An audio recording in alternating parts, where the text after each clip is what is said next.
Is there something the 49ers aren't telling us about Trent Williams?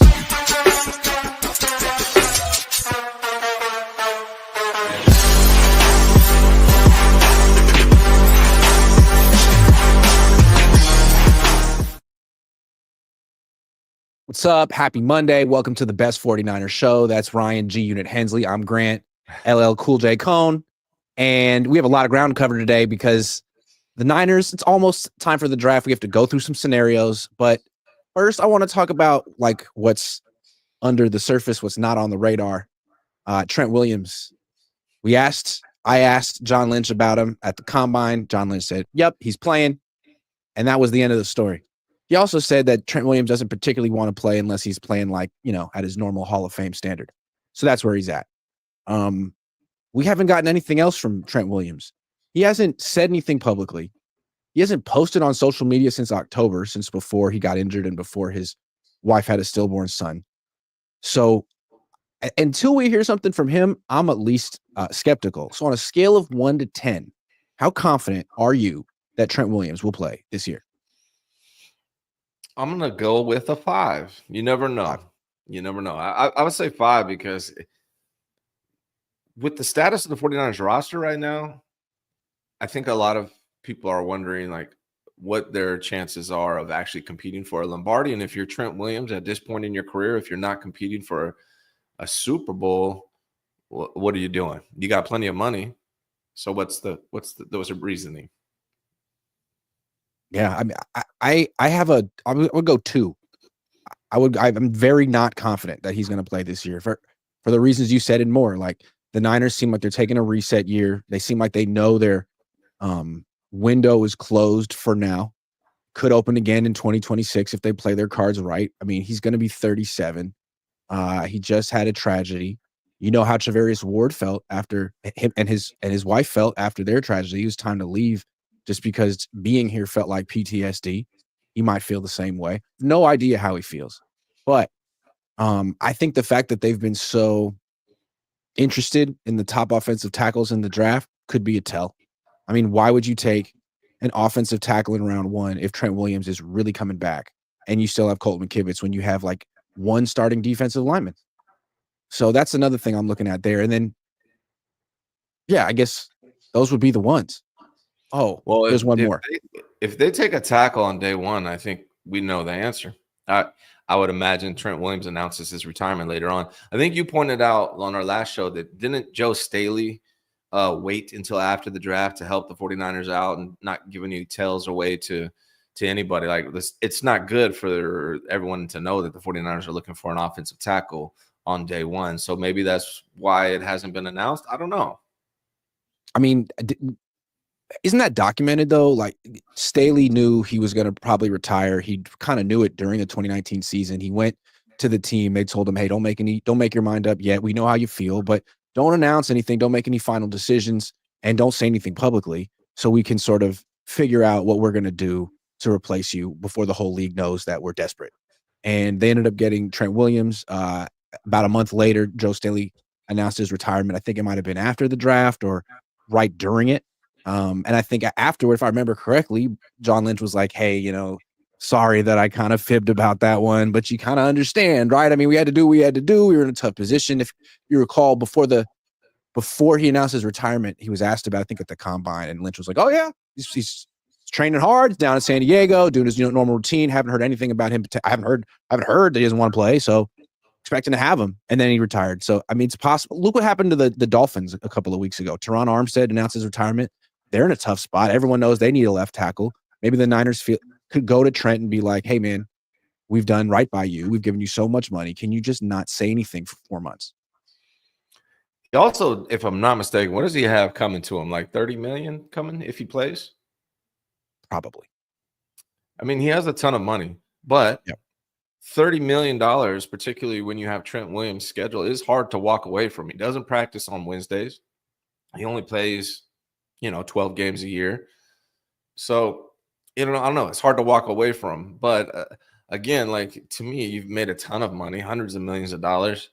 And at this point in your career and at your age, if you don't feel like you're going to compete for a Super Bowl, maybe it's not that important. I don't know. But real quick, the Niners have not Mike McGlinchey, Colton McKivitz on the right side entering his last year, and then Trent Williams at 37. So even though it feels like if they draft a tackle in round one, that means something about Trent Williams, it could just mean they're preparing for the future at the tackle spot, which we've been wanting them to do for a long time. But the greatest needs are at defensive tackle. So seems like that's kind of the direction I would be going in if you're going for needs. But at 11, you kind of want BP, best player available, BPA. Yeah, and if you wait a year to take an offensive tackle, it's hard to get one. You can't get one in free agency unless you want to spend $20-25 million a year or sign the next Colton McKivitz. So if you want to get a starting offensive tackle who's like cost controlled, you got to draft him, and the Niners are in the position to do it. He might not be the best player available, but I don't know. It just look, everyone here, go check out Trent Williams' social media. Go to his Instagram. He used to post all the time on social, not all the time, but every few months. He was posting about, what he was driving, what he was wearing, what he was doing. He was fairly active on social media. Nothing since October. And I wonder if the 49ers, something's going on. I don't know. It wouldn't surprise me. Also, the scary thing about not drafting one this year is banking that they're going to be ready as a rookie. Like if they have to get one next year to replace Colton McKivitz and Trent Williams, they might need two starting tackles next year. Because I imagine Colton McKivitz is going to get paid more than the Niners are willing to pay him. So I think he's going to be gone. And then if Trent Williams retire, whether it's this year or next year, then they need two tackles. So it kind of makes sense to invest in it, even if he doesn't retire. Do you think the Niners will make the playoffs this year? Like, they still have good players, but are they really making moves to be as good as they possibly can be this year? Or are they making moves with 2026 in mind? What do you think? Well, their schedule is definitely in their favor. I think a lot of it's going to hinge on really two things, three, but two things really. It's like CMC is, what's he going to look like this year? Is this the Christian McCaffrey from 2023, or is it old beat up Christian McCaffrey who's never going to be the same? Or maybe he's not healthy, doesn't play a lot of games. So the Christian McCaffrey thing is humongous. That's going to determine a lot of it. Also the draft. Excuse me, I got it.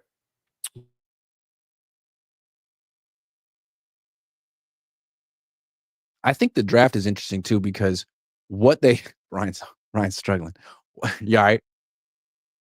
Yeah, I'm good. I think the draft is interesting too, because what they choose to take, the position they choose to address in round one, could tell you so much about whether they're building for now or for 2026. I mean, if it's a defensive lineman, it feels like they're trying to get the player that makes the most impact now.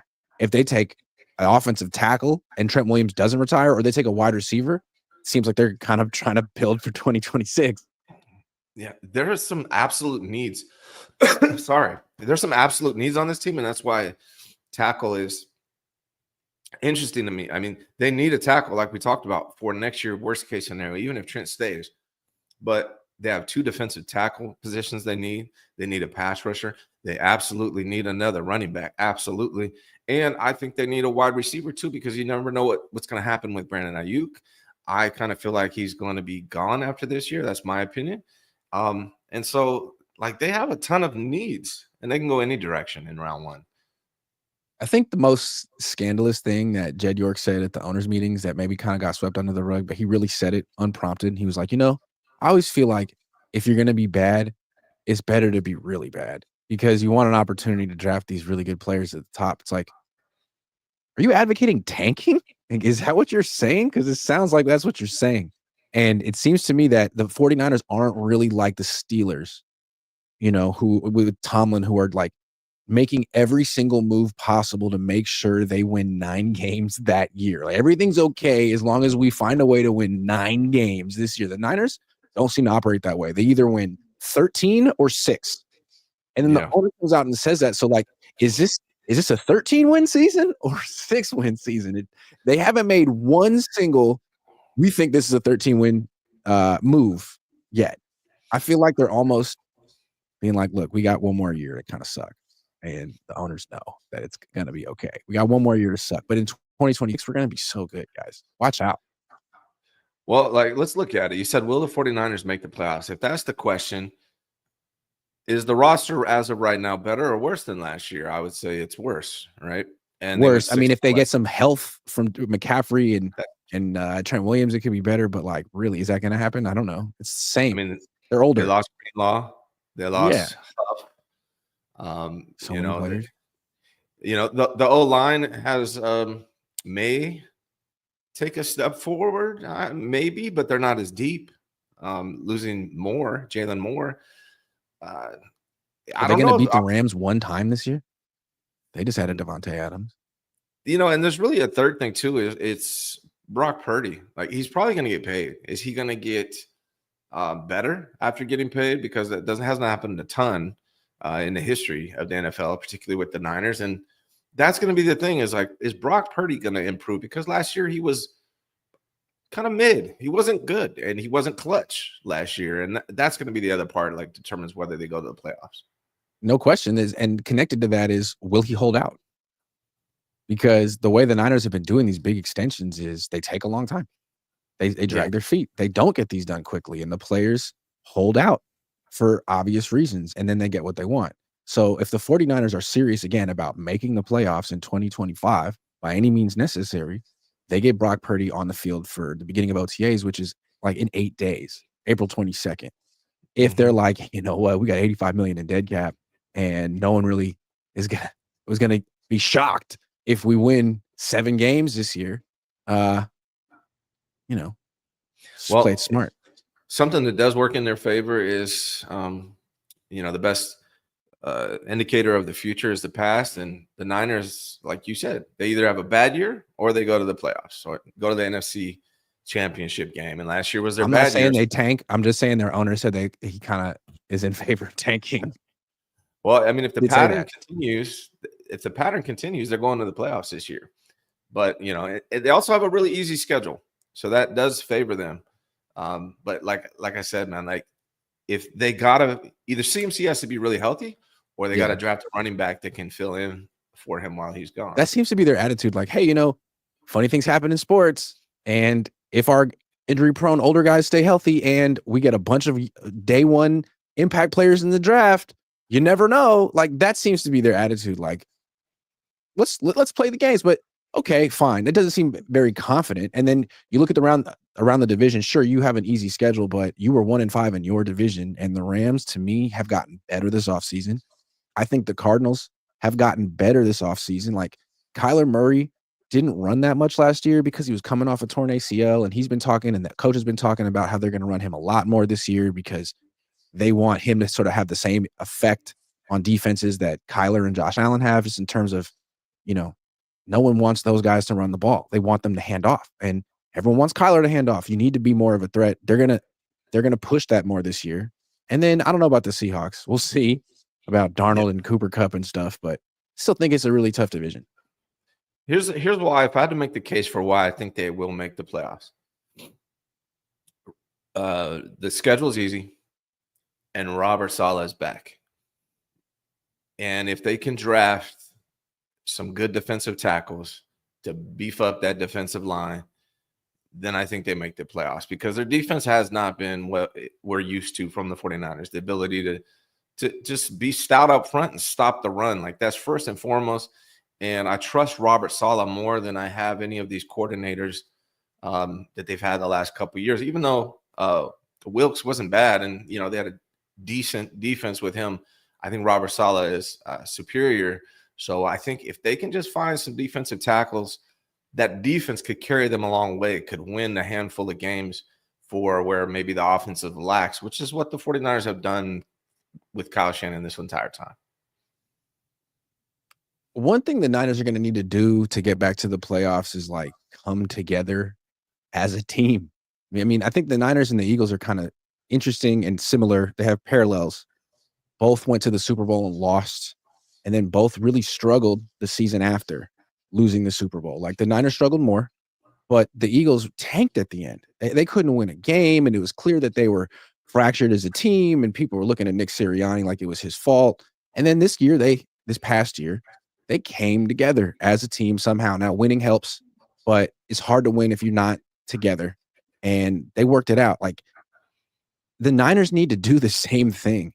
And I wonder if what's been tough in that venture is the fact that there's some double standards on the team. I mean, I could go through them real quick, but I mean, do it. Nick Bosa gets to talk about politics after games, during. I mean, he makes his little statements a lot. Trent Williams gets to like not show up to practice or the offseason. Debo got to hit teammates and complain about the way Kyle Shanahan used them publicly. Those are just 3 examples. And then you get a guy like Devondre Campbell who decides he's been disrespected and doesn't want to go in a game, and then they make the stand on him, which kind of just furthers the point that there's a core group of players, and then there's everyone else, which would be a double standard. Like, if Trent Williams decided he didn't want to go back in the game, you think John Lynch would have gotten his face, or they would have made a big deal about it, or we'd even know? But if it's Devondre Campbell, then everyone can look tough, and they look like they have it, like, high standards and whatever. That's the way I look at it in terms of double standards. How do you see it with this culture? I think the double standards is a symptom of the favoritism, right? They have a culture of favoritism, I think, right? It's not a meritocracy. And there's been players who have left the Niners over the last couple of years who've come out and said this much, right? Like, that not everyone has an opportunity to earn what's given to them. There's certain players that are already in and can basically do no wrong regardless. Debo is a perfect example of that. Last year wasn't playing well, smashed Tabor Pepper in the mouth, and still they would come out the next week and target him heavily because that's one of Kyle's guys. So it's something I've been saying for a long time. There's been a lot of, like, Dom Pooney. Would Dom Pooney have started last year if Burford didn't get injured? I would say no. And we'd still be trying to figure out if Dom Pooney is good or not. So they get locked in with the guys they want, and there's not a lot of opportunity for these younger guys unless injury happens. And that's how they discover these young dudes. So I think that's been a problem with this team for a long time. And that's where the whole Cabo Click title comes from. If you're in that Cabo Click, you're good. You're going to have more opportunity, and the standards are going to be different for you. So, yeah, I think it's a favoritism issue. It's not a complete meritocracy. I think it starts in a lot of ways with Trent Williams, man. I mean, he's the oldest player on the team. He's the future Hall of Famer. He's like the Barry Bonds of the team. And not only does he have 2 lockers, no one else has 2. He has 2. He has a Foot Locker. He has 2.5. He doesn't show up to training camp anymore. He doesn't practice on Wednesdays. Not only that, like, when he's done with a game, when he's frustrated or the Niners are losing, we've seen it, I want to say 2 times, maybe 3. He'll punch a guy on the other team and get thrown out. Kind of like Mike Tyson biting the ear. It's like, I'm done. I don't want to do this anymore. Like, what if Devondre Campbell had just been a little bit more savvy, and instead of like walking off the field, he'd gone on the field, punched a guy in the face, gotten thrown out, and been like, good luck. Now I'm done. And you can't do anything about it because I did it the Trent Williams way. Like, if Trent Williams is allowed to do all that with no repercussions, then why shouldn't Debo punch Tabor Pepper? I mean, Trent did it.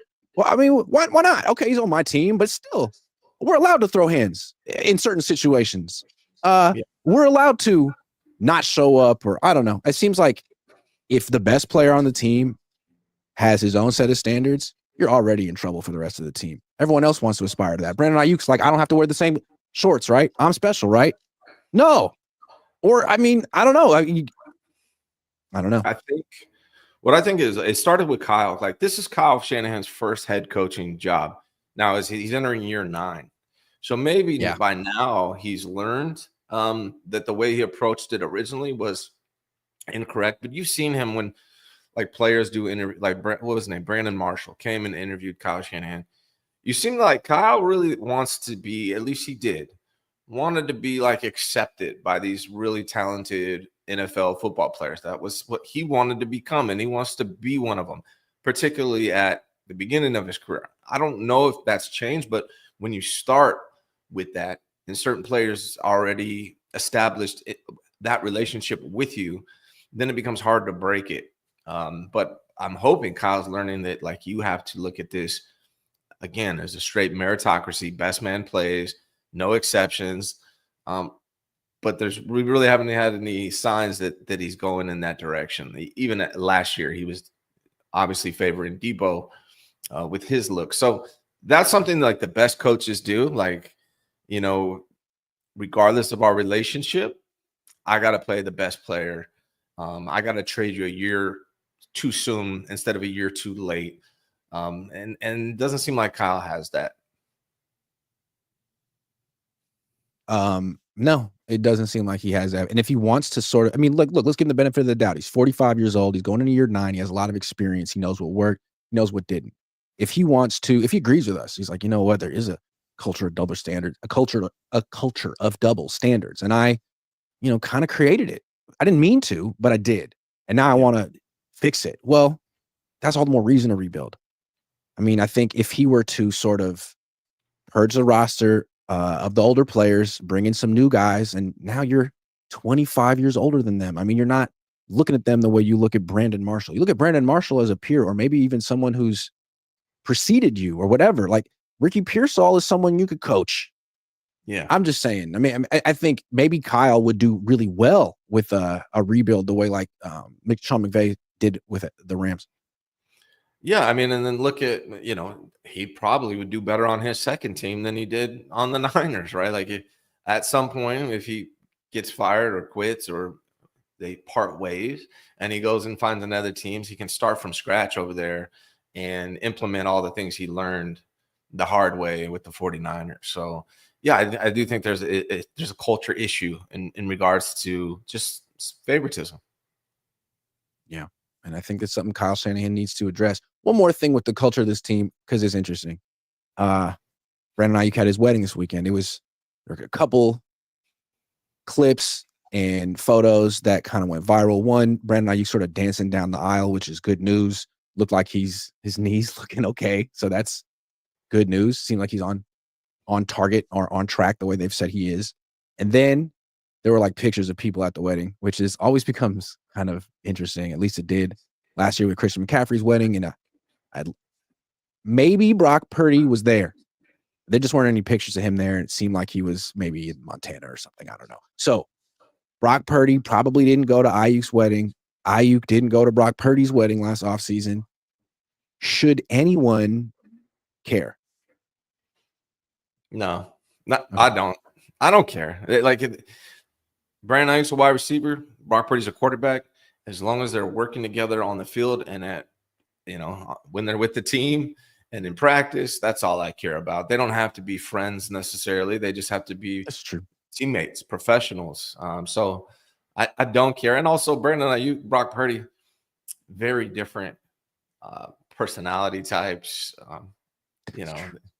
Yeah, they don't seem like the kind of guys to hang out to me. So it doesn't surprise me. I think if Brandon Ayuk invited Brock Purdy to his wedding, it would have been because he felt like he probably had to. That would be the only reason I think he would. Yeah. You know who did get invited to the wedding? Who also gets invited to everything all the time, everywhere? Ricky Pearsall. Oh, yeah. Ricky Pearsall is everyone's best friend. So he's at the wedding. He's dancing. He knows the words to the songs. He knows the dances. He's in. But then there was like last week or a couple weeks ago, he was golfing with Brock Purdy dressed like, a golfer. It was so funny. I think it's interesting how Ricky Pearsall is just in every picture, in every social group. Pretty cool guy. And he's great with the media. I think he's the kind of person that, he'd probably be a good salesman. He's kind of a chameleon in that regard. Like he can talk to anybody about anything and fit in anywhere.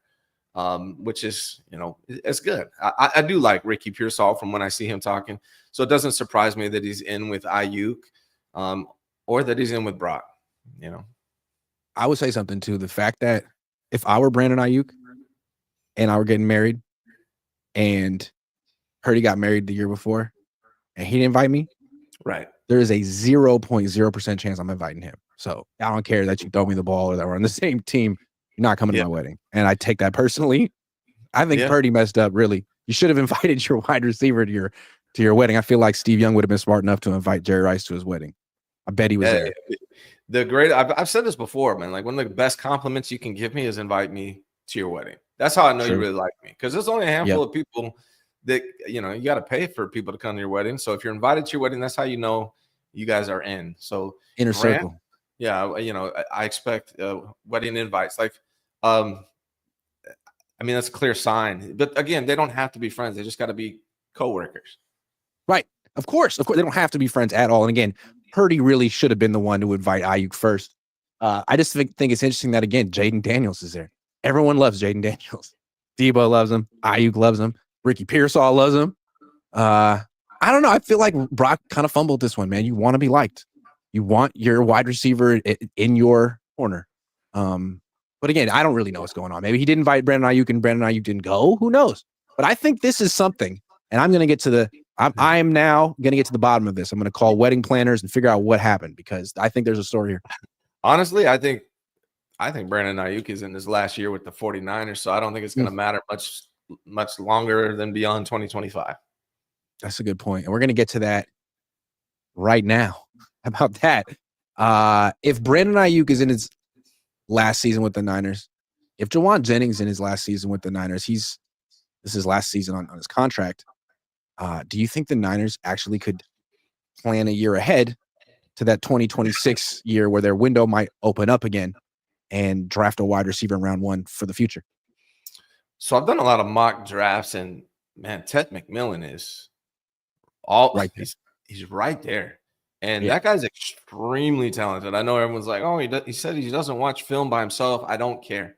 Like, Ted McMillan is going to be a hell of a wide receiver in the NFL. He is extremely talented. I don't care if he watches film on his own, as long as he's working with his quarterback. That's all I care about. And I promise, like, when I watch him, I see a dude that has high star potential. Like, he might be an actual dude.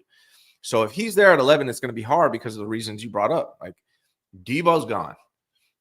Brandon Ayuk, we don't know when he's coming back. We don't know what he's going to look like. And I don't think the relationship between Brandon Ayuk and the 49ers organization and a lot of the players is very strong.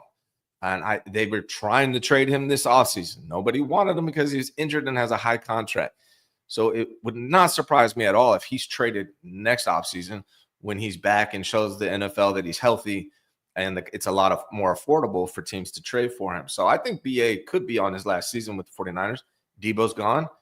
I think they love Jawan Jennings, and they'll probably extend him again. I don't think he's going anywhere, but I would not be surprised at all if the 49ers draft Ted McMillan at 11. I like it. I mean, let's compare Ted McMillan to Ayuk. So Ayuk came out in 2020. This was before he tore up his knee. He really did a good job at the combine. He ran a 4.5 flat at 205 pounds. He has 33.5-inch arms, long arms, 40-inch vert, although you never really see him use that in games. He's not a big, like, contested catch guy, but he is explosive and he gets open. That's his physical profile. Now let's compare it to Ted McMillan. He's 6'4", 219, ran a 4.53 at his pro day. So, I mean, maybe even faster considering the size. He's way taller and doesn't have the long arms, but he does have the frame. I don't know. I think he might be better than Ayuk. Dude, his hands are so good. Ted McMillan might have the best hands coming out this year in the draft. And I mean, that's the kind of wide receiver that Brock needs. So it would be hard for me to pass it. In the first round, you're supposed to draft best player available. I know the 49ers have a ton of needs at defensive tackle and then offensive tackle for the future, or possibly this year if Trent retires. But there is a really high chance that Ted McMillan is the best player available when the 49ers pick at 11. And that's what you should be doing in your first round, is getting the best player available. Okay, let's argue the other side of it, though, because it's all a crapshoot in the draft. And you never really know for sure what the best thing to do is. I saw you post something this morning that the positions that have the highest bust rate in the first round are what? Wide receiver and pass rusher. Right. So the problem with drafting a wide receiver, you can get great ones in round 1. Justin Jefferson, Malik Neighbors. Sometimes you can get guys who are just as good or better in round 2 because it's a deep position usually every year. And a lot of these guys are schemed open or have the benefit of whatever. And it's not easy to necessarily tell who's going to be the best wide receiver from a given draft. A lot of times those guys get taken later. Not that much later, but later. As opposed to offensive tackle, like those guys are generally taken in the top 10. And it's so hard to find other ones. So that's the thing with the Niners. They've just been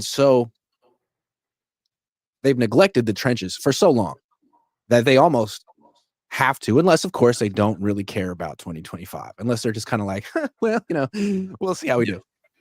Yeah. You know what the greatest hit rate in the first round is? Guess. I'll let you guess. Starts with S or C. Damn it. Center. Damn it. Yeah, center. 11 out of the last, I forget how long the study was, but 11 out of 12 centers were hits. Alex Mack, Frank Ragnow. There aren't that many centers that get drafted round one. I guess if to go that high, you got to be the truth. You got to be the truth. Yeah, but like this year in this draft, not a lot of first round grades in this draft. I don't think this is a really strong draft. There's a lot of good defensive tackles in round 2 or 3 that the 49ers could get that could probably step in and start. So to me, since the greatest need is defensive tackle, and they're more likely to be able to get quality players at good value in the second round, third round, which the Niners are horrible at, then they probably want to go best player available in that first round, especially if Debo's gone and Brandon Ayuk's probably going to be gone next year, which I think is a high possibility just because of the chemistry is not there. And they could rekindle it all this year. Who knows? But I think if Tet to me is the most no-brainer, even though wide receivers have the greatest bust rate in round 1, he's the greatest no-brainer around that spot to me. The Niners have such dire needs on the D-line that if they take a position, like a player at any other position, to me, that means someone's gone on this team. If they take a wide receiver, Ayuk's gone. Jennings probably not coming back. If they take a tight end, George Kittle probably not getting that extension. Maybe they're trading him a year early. If they take a quarterback, damn, Brock, sorry. They decided to go the cheaper route. Yeah, man. The quarterback I don't see, but I mean, Tyler Warren keeps popping up there too. If he's available, he might be the best player available.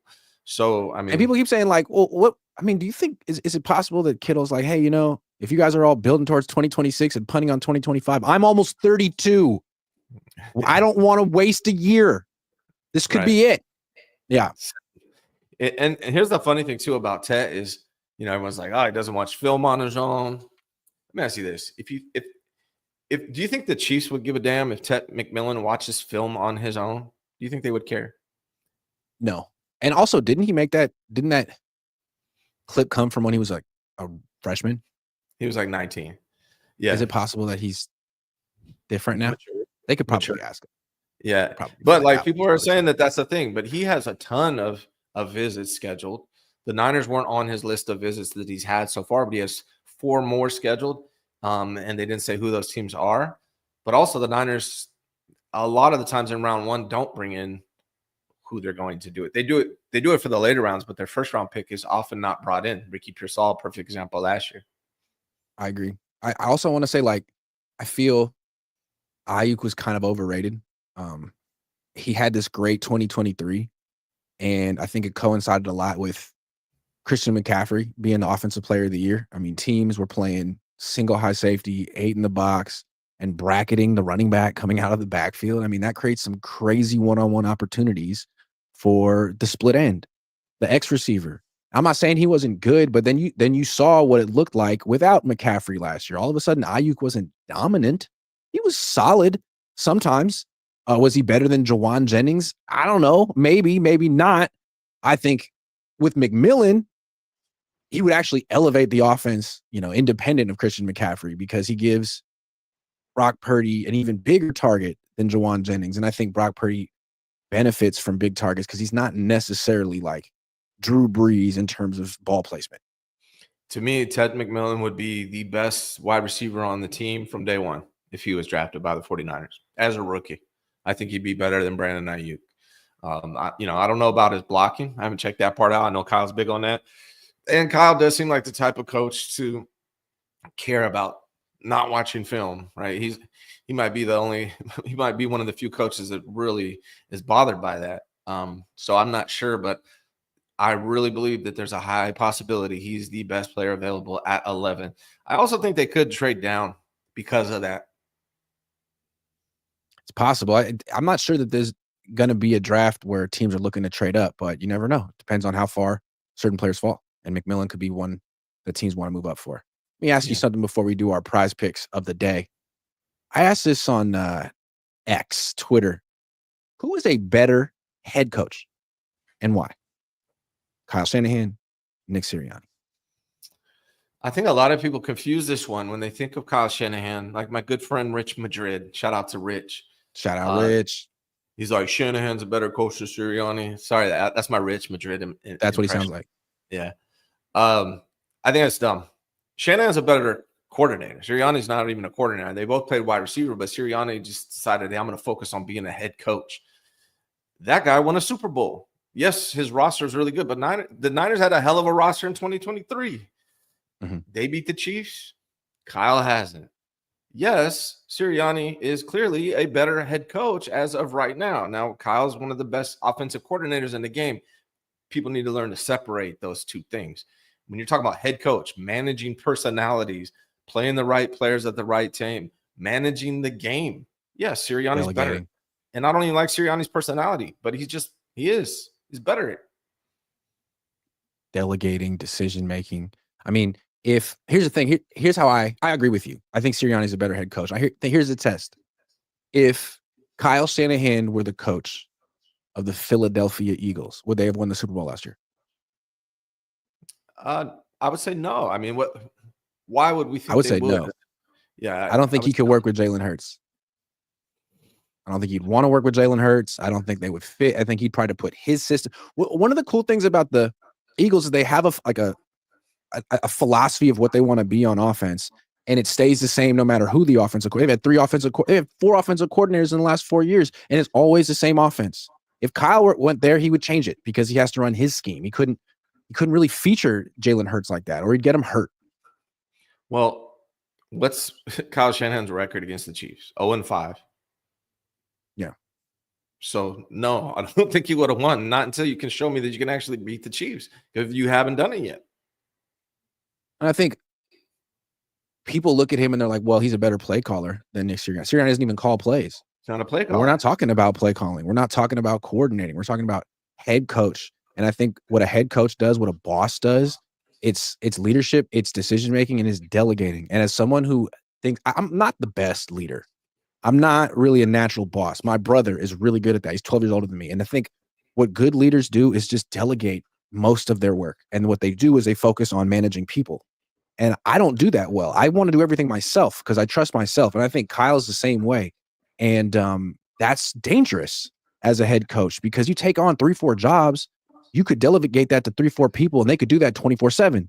You're doing 4 jobs at other people. You know what I mean? Like all of us, you can't do those jobs as well. You can't be as good of a scout. You can't be as good of a general manager.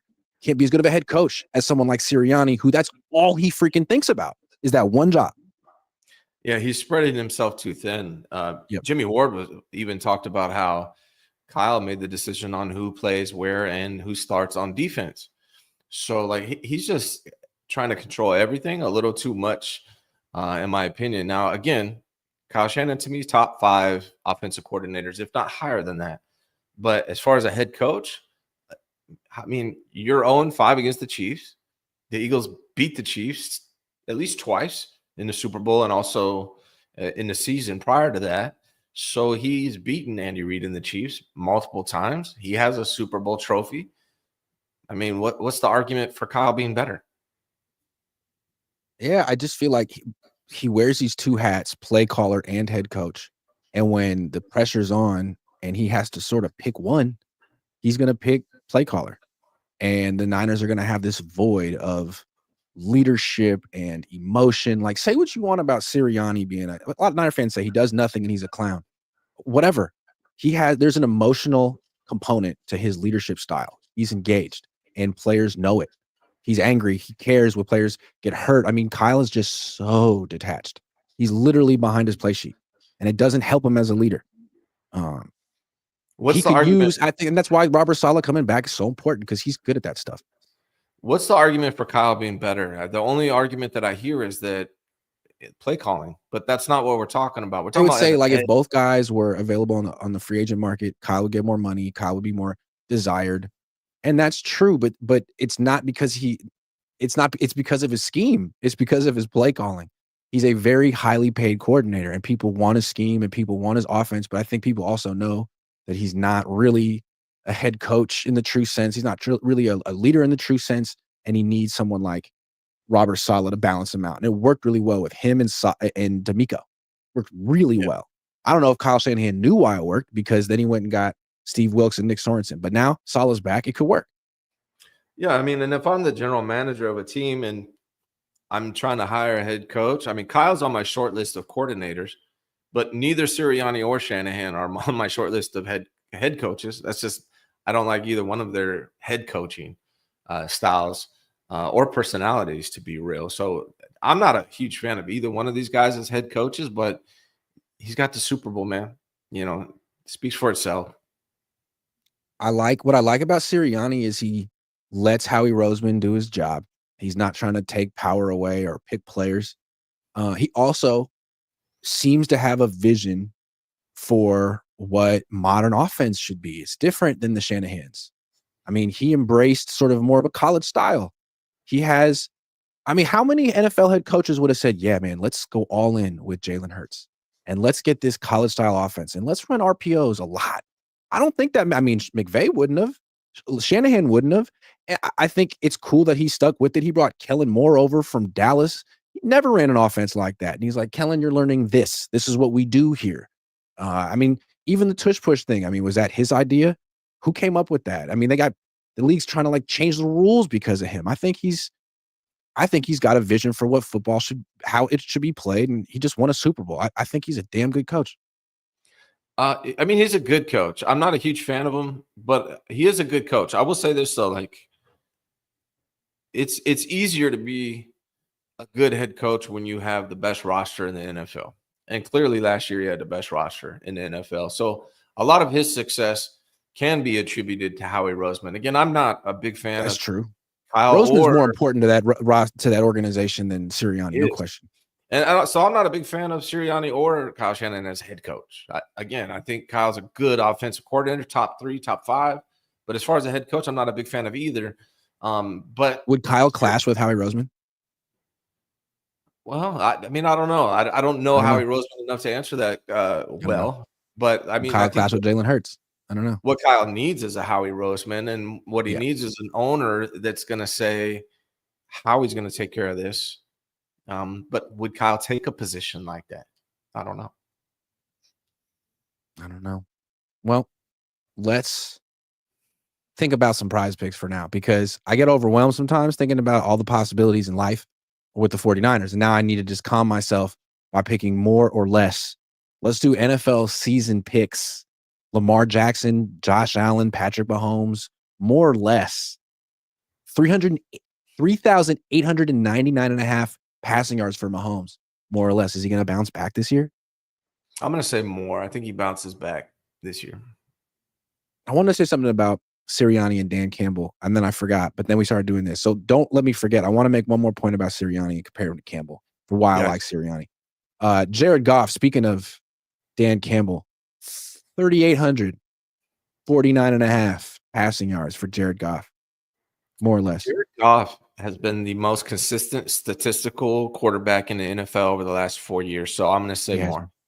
That's a good call. I think he's going to seriously miss Ben Johnson. And I think Dan Campbell will as well. You know what? That's a good point. I'm fading the hell out of the lines. I think they're going to be like not good this year. Okay, nice. Yeah. Okay. That's a good point. I would have to do that. Dak Prescott. Ooh, let's go Kyler Murray. Caleb. Good call. That's a great call. He's got Ben Johnson now, 3,350.5. Give him no more. More or less. More. I think he's going to have a big year. I agree. Yeah. What about Jalen Hurts? 3,199.5. They don't pass a lot. That was tough, man. What are our other options? What do they got for Brock? Yeah. What about Kyler? 3,300. 74.5. I don't have a ton of faith that Kyler's going to get it. Yeah, let's stay away from Kyler. Jordan Love, Bo Nix, year 2. Darnold. How about Herbert? More. Herbert, 36.99. Yeah, year 2 with Harbaugh. I'm going to give it to him. He was injured a lot last year. I'm going to say more. All right. Jordan Love, 34, almost 3,500. They didn't really trust him very much last year. They didn't throw very much. They need Teddy this year. They need a good wide receiver. They got a bunch of good, like average Like type wide number 2 receivers. guys. Yeah. I don't know. I'm gonna let you call this It's one, sir. early. It's Maybe we'll tough. stay away from him. What about Darnold? Same number. I don't like it. I'm gonna say less for Darnold. Hey, just get Bryce, bro. I think Bryce is gonna turn it around this year. Bryce, that's a good call. Yeah. Barely 3,000 yards. That's easy. Easy money. Yeah. What about Geno with the Raiders? Nah. Nah. That's a nah. Okay, let's submit the lineup. Where's Brock on here? They don't have Brock? They didn't have him. They're scared. We'll get him next week, though. Some money. I had Brock going over 3,955 or whatever it was last year, and he didn't get it. So thanks, Brock. Thanks a lot, Brock.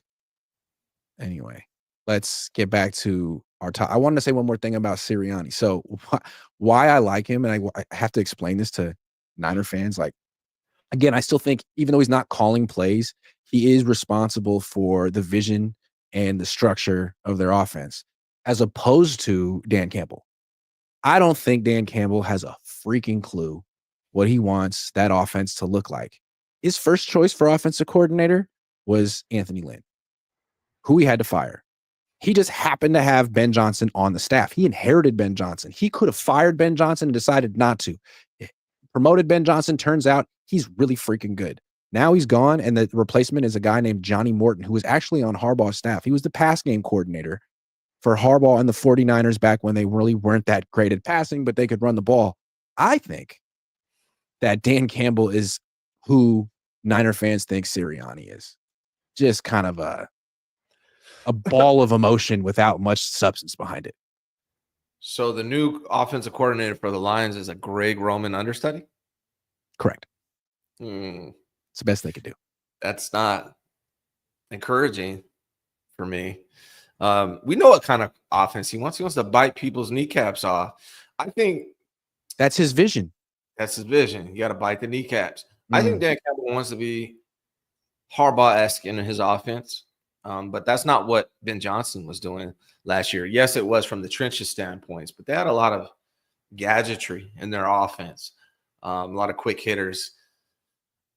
Not really a power running game, but I think that's more Dan Campbell's philosophy. So maybe it syncs up with this new dude. But yeah, I mean, I don't know if Dan Campbell is an intellectual. No, not saying that Sirianni is, but I think Sirianni is going to be that coach for a long time. I could be wrong. But I'm not sure that Dan Campbell is going to be the Lions coach for a long time, because that roster is loaded. And if they take a major step back next year, everyone's going to look at him. And I don't know if he has the answers. I mean, Sirianni was able to pull Kellen Moore and Fangio out of a hat, or maybe it was Howie Roseman. I don't know. Let's see if Dan Campbell can do that if these guys fail. Dan Campbell brings a lot of passion, which is great, and a lot of energy, which is great. But I think he's going to be heavily reliant on his coordinators, and that's going to determine his success. Sirianni brings that passion, plus he has a bodyguard who brings even more. Yeah. Which is more teams should have a bodyguard for the head coach. I think it's a cool thing. Kyle needs one. Anyway, do you think the 49ers should trade for Tyreek Hill? He's probably available. Played for the Dolphins, so that's the same system. He was really good. He's kind of unstable, but kind of not in prison. So not yet. No. I don't like too much off the field drama with that cat, man. And he's getting older, smaller dude. I mean, when he's good, but it's too much, drama, spousal stuff going on, weird. I'm good. I don't want players like that around my organization. So I'm going to say, no, sir, don't do that. Yeah. Also, he's not cheap. You're not getting him at a discount. And I don't think the 49ers are just throwing money around when they're trying to save every single penny for Brock and Kittle. I kind of tough to say, like, why, be engaged in those negotiations and be like, look, we're tight for money this year. You got to meet us in the middle and be like, by the way, we just spent hella money on old Tyreek, but don't worry about that. They just got rid of Devo, who they were overpaying. Brandon Ayuk right now is overpaid. They don't need Tyreek Hill, who has a horrible personality or off-season activities, off the field activities. I'm good on Tyreek Hill. No, I'm going to I pass. got another prediction here with wide receivers. I think the Yorks, I think it'll be a long time before they give another big contract to a wide receiver. I think they feel burned by Debo and particularly Ayuk. Yeah, I Long time. agree. I agree. And Ricky Pearsall's going to be pretty old by the time he's even eligible for a new contract. He's going to be, what, 29 years old or something like Something that? like 20. that. Yeah. Yeah. So they're not. Yeah, I don't see them paying a big contract to a wide receiver for a very long time. And nor should they, really. Like, wide receivers, I was all for signing Brandon Ayuk at like 26.5 million, but 30 was way too much for him. So wide receivers are kind of like, we've been saying it for a year or two. They're trending in the direction of running backs where you draft them, you don't pay them. Yeah, they're kind of a dime a dozen. It's not hard to find. Every year you look at wide receivers, it's like, man, when you're filling out mock drafts, it's like, man, this guy in round 3 ran a 4.3 something. It's like, wow, I mean, all the good athletes in high school play wide receiver, or the big ones play pass rusher. I mean, it's where the money is, so that's where they're going to go. And eventually, there's just going to be too many. Yeah, some that's my of these philosophy. wide receivers got to play corner, man. Some of these DNs got to play offensive tackle, man. You got to balance it out. I'm not paying wide receivers anymore unless they're like generational, like just Unless ridiculous. you're Jerry Rice Jr. Yeah, Even Jerry Rice Jr. wasn't good enough. Jerry Rice Sr. yeah. Okay, I got another trade proposal. How about Kayvon Thibodeau? This guy was like the 5th pick in the draft 3 years ago. He's 24 years old. The Giants, if they take Abdul Carter, they'll have him and Brian Burns, and maybe they might want to trade Kayvon Thibodeau as opposed to bringing him off the bench. 11.5 sacks a couple years ago, like 5 last year. He's been up and down. If the Niners could trade a 2nd-round pick for him or a 3rd, would that be preferable to just drafting a guy at that position? When is this contract due? Next year? This is the last year. So we're getting basically him on a contract year, like they did with Chase Young. I'm going to say no then, because 49ers are in a rebuild mode, right? Like, they shouldn't be trading for players on a 1-year rental unless you are making a hard push for the Super Bowl. That's a good point. So I would say no. Although I like him, like when I watched him play, I was impressed with him 2 years ago particularly, but nah, I don't think that's the right match for where the 49ers are at roster-wise right now. The upside is you get a former top 5 pick for, a discount. Yeah. But the downside is you don't get him for cheap for long, and you pretty quickly have to pay him, where the whole idea of this next couple of years is to get as many good players on rookie deals as possible while you're paying Brock Purdy, assuming you pay Brock Purdy a ton of freaking money. So that wouldn't help. It'd be better to get a guy in round 3 and have him on a rookie deal for freaking 4 years and pay him like $2 million a year or less. Yeah, you're already paying Nick Bosa a ton of money, $30 million a year, I think, something roughly like that. Where the 49ers are at, you're trying to get younger and healthier and cheaper. That's where they're at right now. They need to hit on some draft picks. That's why this draft is so big for the 49ers, not only for this season, but just for the future. Like, if they don't nail this draft, they could be in trouble for a while. So they got to nail this draft, not only for this year, but really just for the future of this franchise throughout Brock Purdy's contract. They got to nail this draft. Defensive tackle, pass rusher, offensive tackle of the future, running back. They need wide receiver depth, linebacker. There's a ton of needs. So I don't think they should be trading away the ability to do that. Tyler on Gaming says, hot idea, Brock to Pittsburgh for TJ in a 2nd round. Bring Rodgers to the Bay for a trade. Brock to Pittsburgh for TJ Watt and a 2nd round pick. Who says no? Brock to Pittsburgh. The Niners. The Niners do. The Steelers are not trading TJ Watt for Brock Purdy. It's not going to happen. They don't want Brock Purdy. Aru Illustri, member for 35 months. Thank you very much. Crazy Rod 16 said, could this be the year the Niners are forced to be on Hard Knocks? Yes. I think so? there's a good probability that either the NFC West is the end season or the Niners are the training camp, because this is the first year they've been eligible in a long time. And if I'm the Niners, I want to do it this year because it's a rebuild year. So this is the year you want to do it, because if not, they could force you in the future when you're really trying to win it all. Look, the Eagles, the Chiefs, and the Niners. There's 20 teams that are eligible to be on Hard Knocks. The Eagles, the Chiefs, and the Niners, to me, are have the greatest possibility of being those, because as far as like draw, like who wants to watch? They either want to watch the Chiefs because of the greatest franchise over the last several years, the greatest quarterback, or you want to watch the Eagles because they just won the Super Bowl, or you want to watch the Niners because they have one of the biggest fan bases of all the teams that are eligible. So I think it's a high likelihood. Yeah. Should the Niners draft a quarterback at some point this year? It's not the greatest draft in terms of like high-end quarterbacks, but it seems like there could be 10 that get drafted overall. I mean, there's a lot of backups in this draft who could become starters if they're in the right system. Do you think the Niners should have their eyes on someone? No, I mean, I personally don't think Brock is that dude. I know a lot of people do. I personally don't. I might go after Shador if he's available at 11, but I'm not drafting a quarterback beyond that. I'm just not. Most franchise quarterbacks are drafted in round one. Brock is the exception. It doesn't happen often, right? Tom Brady, round 6, Brock Purdy, round 7.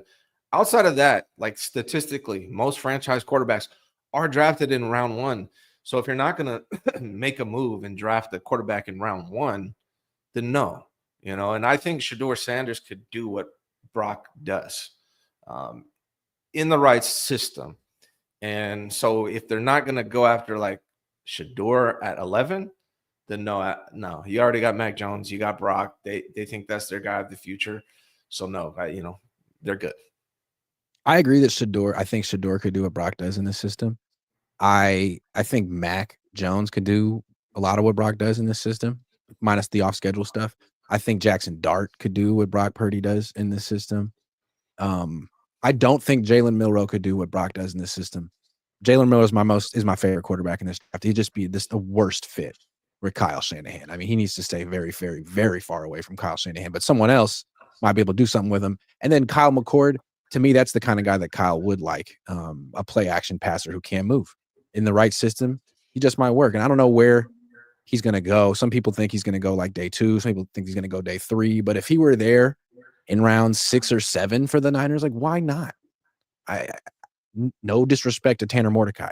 He might be good too, but bring in some competition. 4 guys. Well, here's why I would say why not. So are they paying Brock or not? Because if they're paying him, I'm not. If they're paying him, they already got Mac Jones. I think they're going to pay him. They already got Mac Jones. So why do it? Now, if you're not committed to Brock Purdy and you're not going to pay him, then go up and get a really good possibility at quarterback in round 1 talent. Don't mess around with a 6th or 7th rounder. That's not going to happen again. It's very unlikely that the 49ers fall into something like they did with Brock. Yeah, but you can't fall into something if you don't try. You miss 100% of the shots you don't take. That's true. But here's the reason why I say no also. They have so many freaking needs on this team. So many. True.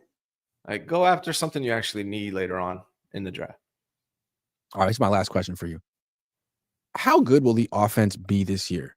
Last year, it ranked 4th in yards gained. Only Detroit, Baltimore, and Tampa gained more yards than the Niners last year. Now, in terms of points scored, they were 13th, which isn't great, but it's also not bad. How good do you think this offense will be this year? I think it could be better for a couple of reasons. One, obviously, the thing we talked about in the beginning of the show is CMC. That's going to be a big determining factor. What does CMC look like? So that's hard to predict. I don't know. But the loss of Debo could be a good thing for the 49ers. It's addition by subtraction. All those targets that they were giving Debo last year when he wasn't in good shape, when he wasn't producing, can go to other players that can actually produce with those touches. So I think that could be a really a big positive for the 49ers. And then it really depends on what they do weapons-wise. Are they going to draft a wide receiver? Are they going to find a running back that can be complementary? And then, their schedule is weaker. So, yes, I hope so. And I hope Brock doesn't play like he did last year. I hope he takes a step forward. I think it's entirely possible the 49ers offense is better this coming season than they were last season. I think it's like you have to look at it two ways, like yards and points. In terms of yards, I feel like Kyle's always going to have a high-ranking offense. His system is proven. He can get the big chunk plays off play action and with the outside zone play. He's got enough talent. But the issue last year was actually scoring touchdowns once they got to the red zone. And I think a big problem is since McCaffrey's been here, he's been the guy. He has 31 touchdowns in 31 games with the Niners. You take him away, that's like one touchdown less per game that they're scoring. And I don't know how they're going to figure that out. Like, it's either going to be some schematic wrinkle that Kyle Shanahan throws in there in the red zone, or there's some new go-to guy they can go to. And like, used to also be Debo. I mean, there were seasons where he would score 13, 14 touchdowns. He's gone. So who's going to score 15 touchdowns this year? Could be McCaffrey if he stays healthy. But if he goes down again, I feel like they're going to have the same problems as last year, scoring. I'm hoping they figured out that George Kittle is one of the best red zone weapons in the NFL. I hope they figured that out a little bit last year. Another reason I have hope is that, they always talk about complementary football. I expect special teams to be improved this year, and I expect the defense. Well, I'm hopeful the defense will be improved depending on what they do at defensive tackle in this draft. I'm hoping that they are improved this year. So if they can have a better defense, it's going to be hard not to have a better defense than they did last year. And it's going to be hard not to have a better special teams unit than they did last year. That provides more opportunities for the offense. So I'm hopeful that that's the case and they have complementary football, which is going to help the offense. And one thing I'm really hopeful for is that because Debo's gone now, Kyle's going to have to figure out how to use other people on his team and not just rely on Debo, which could end up being a benefit. And then the other thing is, I'm hopeful he's not relying on CMC to be the catalyst of the offense coming off of this injury. I'm hoping he's wise enough to prepare.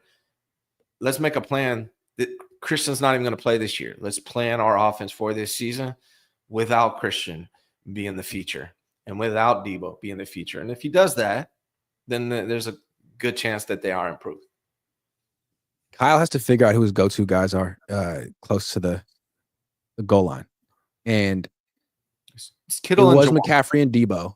But last year, it was Kittle. Like, to your point, I got the stats right here. 19 targets in the red zone, 16 catches, 8 touchdowns. So they need to go to Kittle more. You know who wasn't particularly successful in the red zone last year? Was it Juwan? Yeah. 15 targets, 8 catches, 5 touchdowns. Not bad. But like, he caught 53% of his targets. Kittle caught 84%. Then you got Ricky Pearsall in the red zone. 7 targets, 6 catches, 2 touchdowns. Maybe there's a little bit more with Ricky. Maybe Ricky could be that guy. Sounds like Juwan is better than Ricky, though, based on what you read off. I'd go Juwan and Kittle. That's my Kittle targets. They are possession. He did get 5 touchdowns. It's just there were a bunch of incomplete passes in there, too. Yeah. Well, he doesn't get a ton of separation, Juwan. So, it might have been. Hold on. Let's look at inside the 10-yard line. Real close. Yeah. Inside the 10 last year, Kittle, 11 targets, 8 catches, 6 touchdowns. Jennings, 8 targets, 3 catches, 3 touchdowns. Debo, 5 targets, 3 catches, 1 touchdown. Pearsall, 3 targets, 2 catches, 2 touchdowns. Pearsall's quick, man. He's not that small. You might be able to. But again, I think that the Niners are at their best when they just hand off to McCaffrey and he scores. Like, that's when they're at their best, when they hand off to McCaffrey, hand off to Debo, and the quarterback doesn't actually have to zip the ball into tight windows because he doesn't really have the arm talent for it. And I think Ricky benefited by being like the third option, and defense wasn't really worried about him. I think Kittle's it's like Moses Moody in the corner. It's like, oh, he's wide open. Right. I think Kittle is a no-brainer, like one of the best red zone targets in the NFL. So that's what they need to be focused on. And, can you imagine what Kittle's career numbers would be if he played for like Andy Reid or something? Ridiculous. Yeah. Like probably 33% minimum increase with everything. That's why if people say like, you know what, I will die on this hill, George Kittle is the greatest tight end I've ever seen. You could almost make that argument because his numbers don't really do him justice. Yeah. Yeah. I tweeted out like 2 years ago that he's better than I like him better than Kelsey. Kelsey's good, but to me, George Kittle is a better tight end. He's just not used the same. Yeah. The unfaithful perspective says, I appreciate the conspiracies and drama topics. Draft talk is hella boring, and watching channels trying to be serious talent evaluators is just too much. Appreciate it, unfaithful perspective. If there's one Sometimes thing, I pretend to be a talent evaluator. I'm not good there's at it. one thing we are, it's unserious. So It's true. That is very true. Ryan, thank you very much for being here today on the Best My 49ers pleasure. show. My pleasure, sir. All right, everyone. Thanks for watching. I'll be back later. Take care.